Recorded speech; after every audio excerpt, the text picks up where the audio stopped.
Thank you. I mean, I can imagine how exhausted it must feel to stay motivated when you're dealing with trying to educate that cohort in particular. And so, on that topic, Brighton, what keeps you motivated, and what is your source of inspiration about the current climate movement? Thanks, Sean. At a very young age, I realized that we can have a lot of information about the climate crisis. We can have published papers, we can have academic papers published, and if we are lucky, policymakers and leaders are going to read them. But at a later point, I realized that for us to be able to engage communities and be able to inspire action, what is critical in most cases is reaching them at that emotional level. Others would argue that, oh, emotions don't work, the emotions tend to be irrational. But when communicating the climate crisis, I realized that if I bring in a woman from the community that has been affected personally, because they can no longer grow their local crops because of droughts, because of the long distance they have to walk to draw water to irrigate their crops. If we can have them describe the inability for them to cook because trees have been cut down, the level of the amount of precipitation has gone down, that makes it more relatable. So what really inspires me is allowing individuals, local communities, to be able to realize that irrespective of how the climate crisis looks to be a big problem, by virtue of them doing daily actions, they can be able to create change. So that's what really inspires me to look at it from that realistic perspective, but also from an optimistic perspective.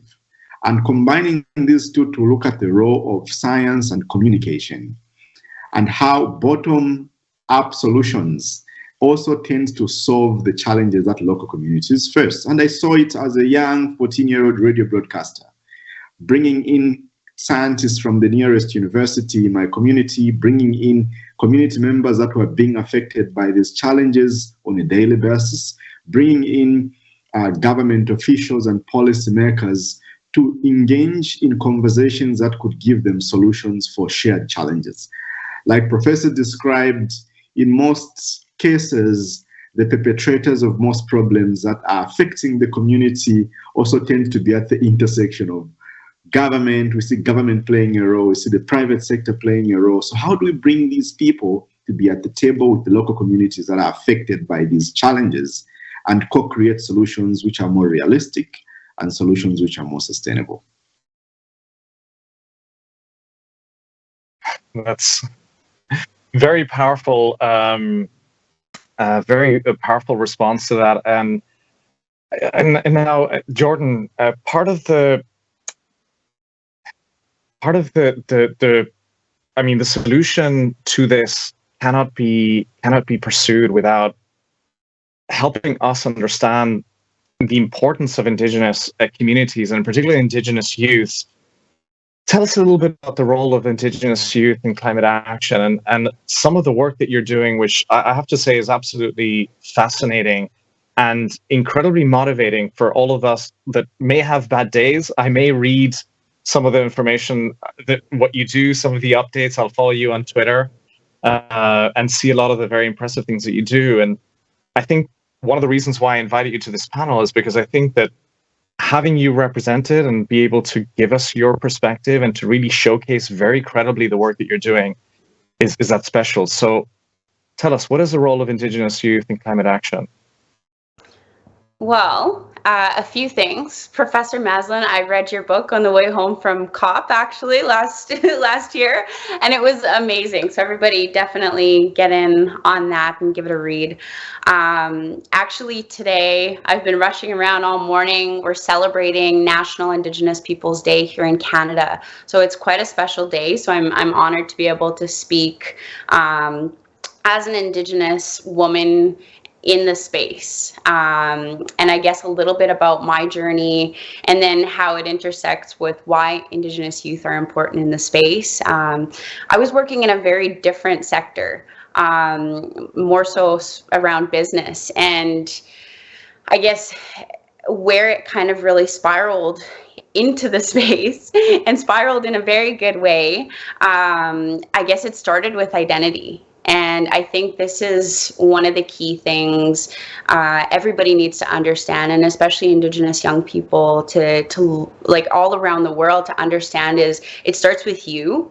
And it starts with this understanding of who we are as people and our inherent right to be a part of this conversation in a very big way. And so I think, you know, my advice for young people coming into this space is just look internally before you start to look externally, because I think we're taught to find all of the solutions outside. But where it starts is being okay with your identity. And I think as Indigenous people all around the world, you know, as colonized people, we're taught to not be okay with who we are.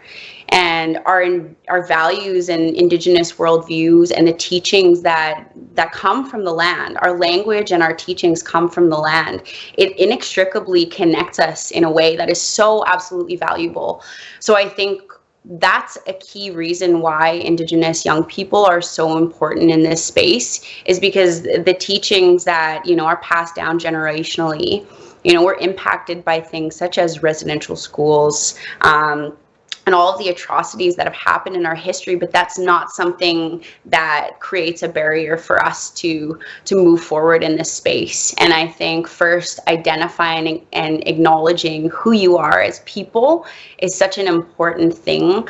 And, you know, it further empowers people to really make waves in the space. And I think that's kind of where my journey started, was somebody listened. And somebody found value in what I had to say and who I was in this space. And then it kind of just snowballed from there. And I attended a summit called 7Gen in 2019. And after that, I became a catalyst of Indigenous Clean Energy's Energy Leadership Program, which, again, as I mentioned at the beginning, ICE really helps people, Indigenous people and communities, get involved in a very big way. And it, you know, there's tangible things that actually come out of this programming. And I think that's an important thing that we need to pay attention to as well. And so, yeah, I think young people and the voices that that already exist in this space are so valuable. You know, there's knowledge that's carried back since time immemorial, and teachings that, you know, we have science. There's Western science, and then there's Indigenous worldview. We use language to differentiate the two, but often they're one and the same.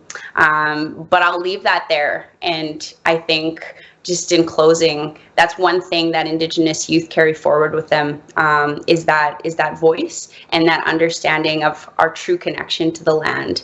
And there's so much power in that. And, you know, you see it in the way that we walk, you see it in the way that we talk, and how we move forward. Wonderful.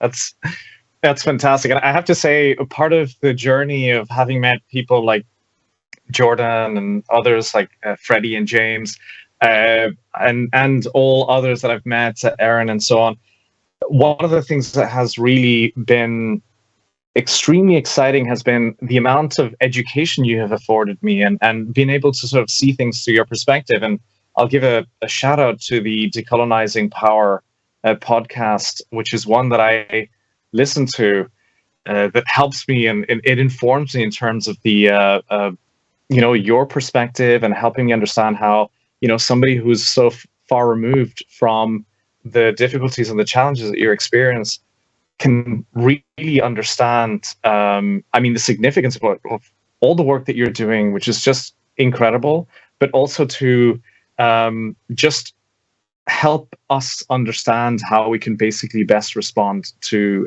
those challenges, which is fantastic. And I've been very, very lucky and thankful for you opening up and helping me understand and view things in a very, very different way. So we have spoken about the important role of youth movements, and it is very apparent that the youth movement views the challenge as being one that addresses social, cultural, and equality factors. So, Professor Maslin, how do we talk about climate change in a way that bridges the science with a cultural, social, and equality lens? Well, I think the one thing is that we need to make it larger, the discussion, because I think what we forget is we're not just worried about the changing climate. We're worried about the environmental degradation that's going around the world, sort of like the melting of the permafrost. We're worried about the deforestation of Amazonia. We're worried about the peatlands in the Congo.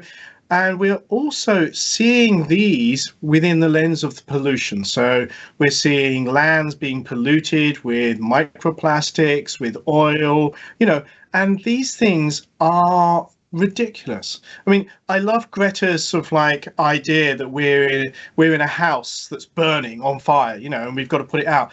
Actually, I have a slightly different view. We're all in one house living together, planet Earth, okay? And we all seem to be kicking it to pieces. We seem to be happily putting dirt in one corner and going, oh, no, that's someone else's bedroom. I don't have to worry about it. And people seem to fail to realize we literally have one house. We have one planet which we all live in. And I think for me, what's really interesting is the change in the narrative that's going on. So my generation has definitely caused this issue, and there's a lot of us fighting to change it. But the actual ideas that are coming out from the youth movement are very different, very dynamic, very positive and optimistic. And I think this is the change. The change is that we have to think of ourselves, not just as individuals, not just as members of a family or a community or a tribe or even a country. We have to step up one more and go, we're a global species. We have a global impact, which we can actually modify. We can reduce our impact. We can restore some of these incredible sort of like ecosystems if we want to. We can repair all the damage we've done, but we've got to think like a global species. We actually have to actually respect everybody. And as I think Jordan said, understand the land and respect the land. And I think that's the change that we're seeing with the new generation coming through. They think very differently about the planet, the people on it, and how small and fragile our environment really is.